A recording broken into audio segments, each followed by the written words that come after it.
La domination depuis un siècle et demi de l'anglais et du français a permis à leur pays d'origine de diffuser leurs modèles et leurs idées via leur langue, ce qu'on appelle le soft power.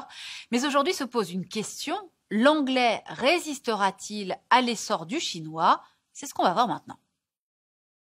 L'anglais est aujourd'hui langue officielle ou co-officielle de plus de 50 pays. Dans les ex-dominions, Canada, Australie, Nouvelle-Zélande, dans beaucoup d'ex-États de l'Empire britannique, comme l'Inde, le Zimbabwe, le Kenya. C'est toujours bien sûr la langue des États-Unis, qui l'ont imposée comme seconde langue diplomatique de la conférence de Paris en 1919, sans oublier son succès de langue des affaires. La communauté culturelle anglophone est incarnée par le Commonwealth, né en 1931, et qui compte 53 membres, dont 31 petits États du Pacifique et des Caraïbes, et même le Mozambique, ex-colonie portugaise.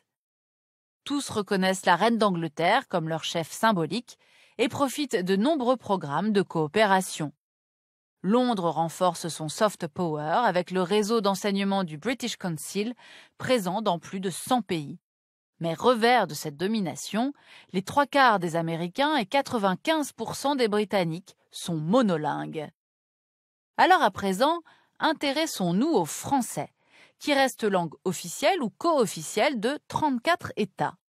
Son influence a dépassé le cadre colonial grâce à la création en 1970 de l'Organisation internationale de la francophonie.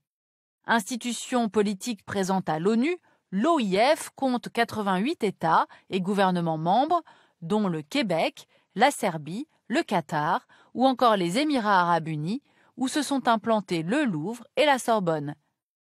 Elle regroupe plus d'1 milliard de personnes.